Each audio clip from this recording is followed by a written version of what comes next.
great. Summer was amazing.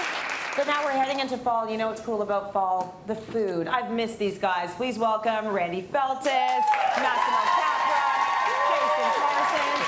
Our three chefs are in the house. Yes. Hey. What up? Hey. How was your summer? Busy. Awesome. Busy. Yeah. Hot, and I know you guys are busy all the time. I mean, it's always restaurant season, right? Yeah. But this is kind of an exciting time of year because of all of this gorgeous bounty that's in front of us. And I know a lot of us get excited about it, but maybe chefs get slightly a little bit more excited than the rest of us. Absolutely. So this is what Jason posted on his Instagram. It's like Christmas for him. So take a look at this. After 10 years in Niagara, you wouldn't think I would still get goosebumps when the farmer arrives. I'm telling you. Thanks, Farmer Scott, on the Epp family farm. Does it really make you happy? You know, it's great because they call you almost we go to the farm every Monday, take a look around, we know what's coming up. But then, you know, we'll call them and say, we need this much, the truck arrives. And it's like Christmas. I mean, and look at the colors in that picture. Like, you see everything. Right. And you can't help but be inspired. Right? Absolutely. It's just fantastic. Well, look at this table. I mean, this is September. This is actually what you get in Ontario in September. So this is a big deal. You're getting the beautiful fruit still.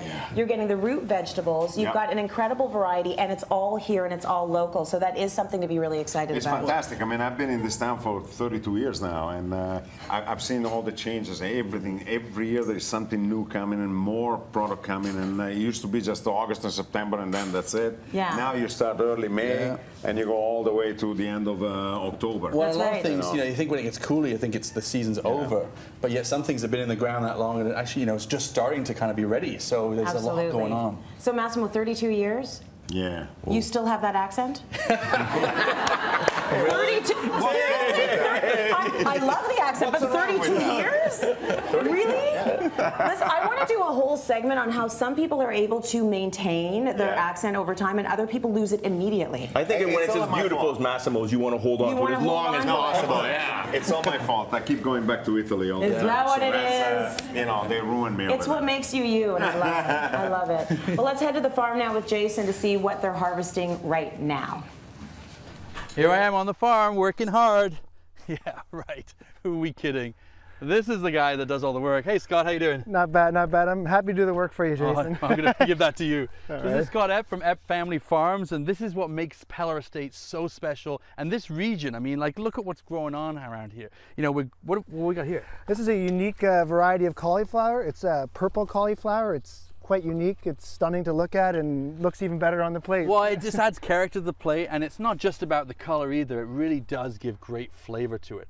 You know, this comes right off of your truck, right into the kitchen, prepared and right on the plate. You can't get any fresher. I see we got some beautiful eggplants. Well, and this, slice it up, you know, grill it, a little bit of herbs like thyme or something like that, and in a salad. Oh, it's fantastic. And there's your basis to a good ratatouille as well, right? So ratatouilles, we got the Japanese eggplants. Come check the Brussels sprouts.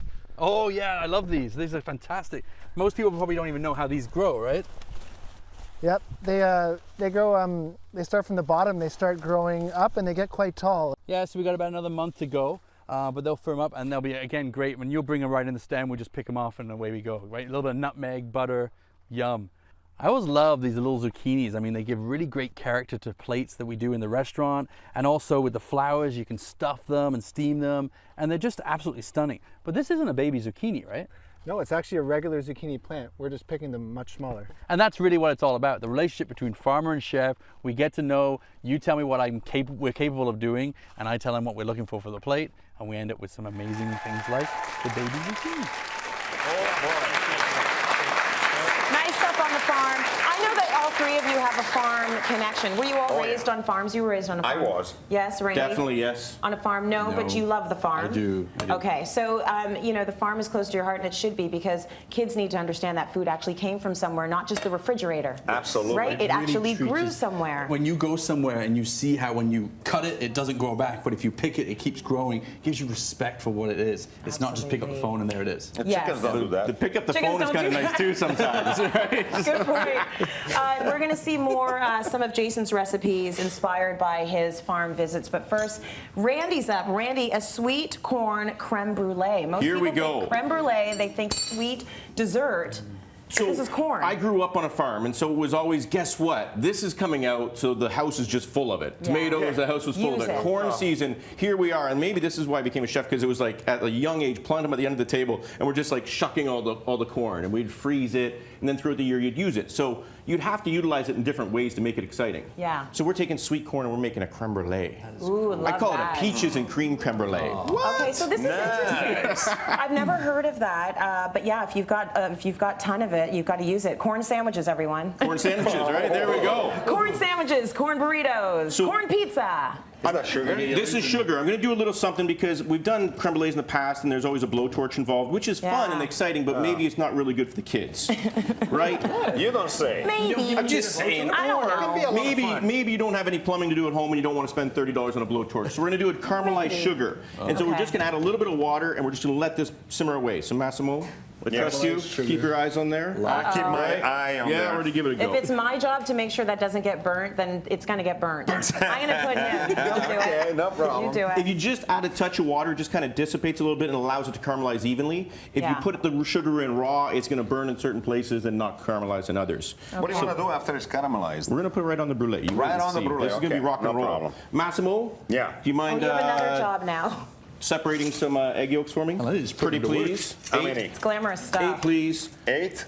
Boy. Chef Jason, shuck my corn, it's gonna be please. a Shuck your mess. corn. Endless. See, this is kind of like Jason waiting for his vegetables to get someone to do all the work for him. Bring it in. Oh, look at that. So, Beautiful. a classic creme brulee recipe is really quite simple. We do 8 egg yolks for 3 cups. So if you want to break it down to a liter, it's like 10 cups, or I'm sorry, 10 eggs per liter. I've seen Okay. chefs go as high as 15. Yeah. I've also seen them go as light as 8. We're going to go somewhere in between. And keep in mind, the starch from the corn will make the creme brulee a little firmer, Tracy. Okay. All right? All right. So I just add a little bit of vanilla in with my cream. And then Jason, chuck Yes. that corn right in there. Right in there. So it's as easy as that when you're shucking that corn. Use a really good knife Yeah. and just chop it right it. off. Chop it right in there. Okay. It's a bit messy, but it's good. Yeah, And that's then, a trick. if you want to take it to the next level, and we used to do vegetable stocks and things like that in the kitchen, actually never throw anything out. So we'll Yeah. use the actual cob, and not to make a pipe, but to actually infuse the cream and the creme brulee. Well, the smoking's not cool anymore, so we're not going to do that, Jason's right? like, what?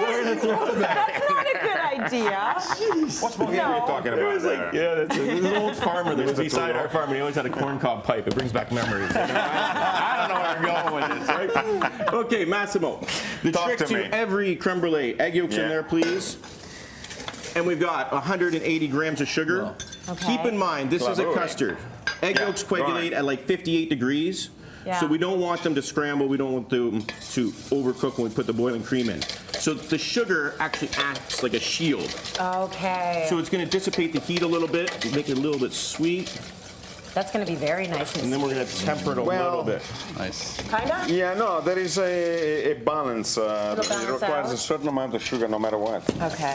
Yeah, Look at that sugar. Are you watching it? yeah, but it's a little dry. Okay. She gonna be- Do you want she gonna be more? right. Do you want more? No, no. Oh, we'll be okay. No, we're Massimo, gonna do you be mind? Just going to come across here. Go. Ready? There it goes. So, after the corn cooks, you just give it a little. Yeah, we do. Yeah. Yeah, we do. Is it working? Yeah, it's beauty. Hang on. Nice. We got a 3-chef horsepower blender here. Perfect. Right. Throw that over there. good. Now, I don't know what happened. fine. It's all It's good. fine. It's good. It's good. Okay. Keep in mind, you don't want all the shells in there. You don't want them in there. So Massimo, just whisk it a little bit softly. Let me. Okay, Yeah. go. You check this out. Go. Jason, you're letting Massimo's sugar burn. tempering Oh my gosh, what's going See on? that, babe? See that? Oh my So god. nice and slow, and then once you kind of get it in there, we can give it a little harder. And that's called tempering, right, Chef? Yes, it is, Is chef. that what it's called? That's when you hear those recipes and they say temper the egg yolks. But you and kind the of need sugar. help with that. Like somebody has to be doing the pouring, Just someone put it has to on do the there, whisking, put it someone has on. to sieve. It's not. Okay. It's not that difficult. All right. Pull that chunk out. You want me to get rid of this now? Sure. You don't need it. We're there. No, what are we putting it? There you go. Okay. What happened? We're good. We're good? Always use a ladle because you want to get all those vanilla pods out of the bottom. Okay. And Okay. I don't know about anyone here, but I like a nice, thick creme brulee. Yes. I need like 6 ounces. Some people will tell you 4 ounces is enough. No. If I gave my wife 4 ounces, the only one that'd be happy about that is a divorce lawyer. Right? She I have a demanding wife. So get it right is what he's saying. There we go. A little 6 ounces in there. If you check this out, there's a little water bath underneath. So 40 minutes, 315 degrees, and away we go. Why do you do the water A little bath? jiggle, right? To Just protect not it, otherwise obvious it to will me. bubble and burn. Nice, Oh, even I cooking see. temperature. Oh, okay. What's going on? Enough sugar?